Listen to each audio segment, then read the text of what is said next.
Okay, I just want to make sure you can see me. I'm clicking my computer, which is right here. Okay.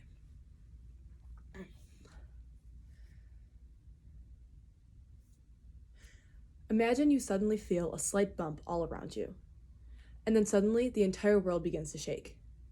Buildings collapse and debris flies everywhere. The world is not what it was just a minute ago.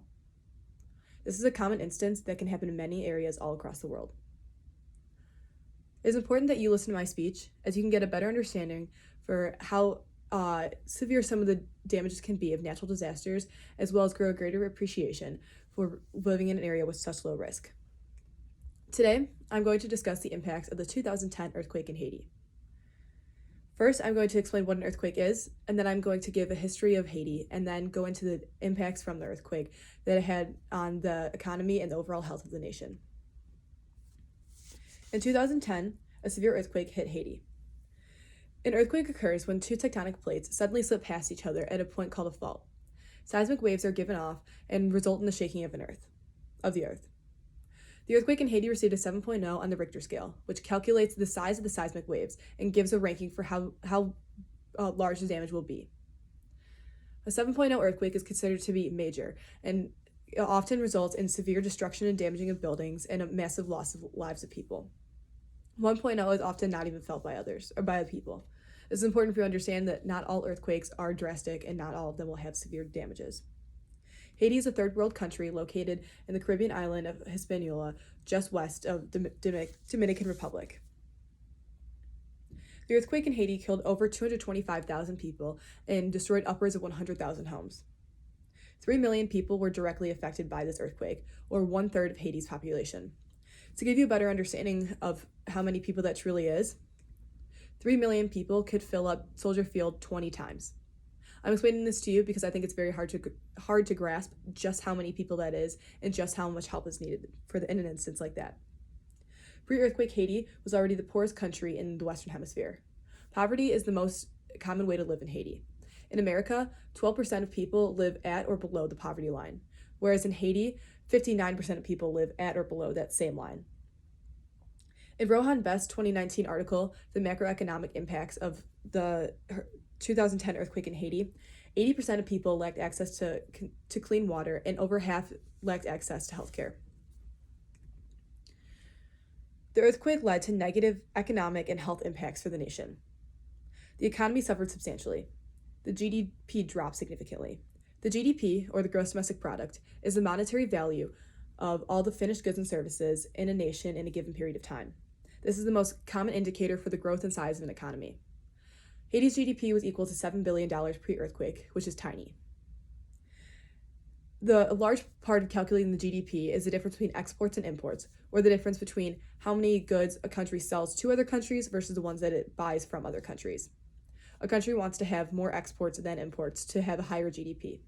Unfortunately for Haiti, due to all the damages, production stopped and exports ceased to exist, whereas the imports surged as relief efforts began to bring in different supplies for the refugees in Haiti. $8.5 billion in immediate damages were made post-earthquake.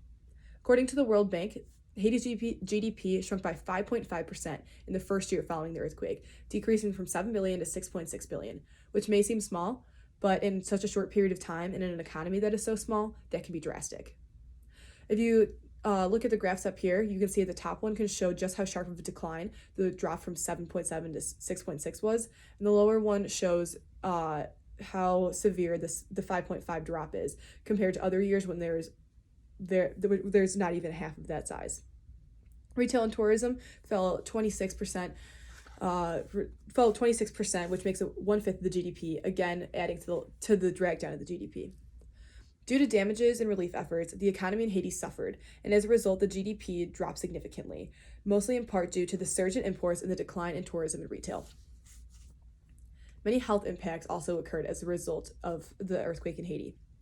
There were many people killed, injured, and displaced as a result of the earthquake's violent shaking and destruction. Piles 2018 article, Citizen Population and Disaster Recovery Projects and Programs, a comparison of Haiti's earthquake and Hurricane Katrina, states that 1 million people were left homeless. These people then lived in refugee camps, which were the most common way to live there. However, these refugee camps were in poor condition and lacked adequate supplies for all of its people. A typical home in one of these refugee camps consisted of a sheet tied to a tree, set down with a rock so that people could sleep underneath it. The first confirmed cholera outbreak occurred in October of 2010, 9 months after the earthquake. Cholera is an infectious bacterial disease most often contracted through the contamination of water, resulting in violent diarrhea and vomiting that can often be fatal. Due to the close quarters of the refugee camps, this spread rapidly. According to Val Brun's 2012 article, Rebuilding Haiti, over 580,000 cases were reported from the initial outbreak, resulting in over 7,500 deaths from the initial outbreak. If you take a look at the graph here, you can see that in the first 3 weeks of the initial outbreak, there were over 12,000 cases reported. Due to the damages, 1 million people were displaced, and refugee camps became the best living option. However, the conditions here suffered, ultimately leading to water contamination and a rapid spread of diseases such as cholera. In conclusion, today we discussed the damaging effects of the 2010 earthquake on the economy and the overall health of Haiti. And with that, I leave you with this. Natural disasters are occurring every year, month, and day, and their results are far from short-term and often lead to multiple repercussions. We're very lucky to live in an area where we are at such low risk for disasters like these. Thank you.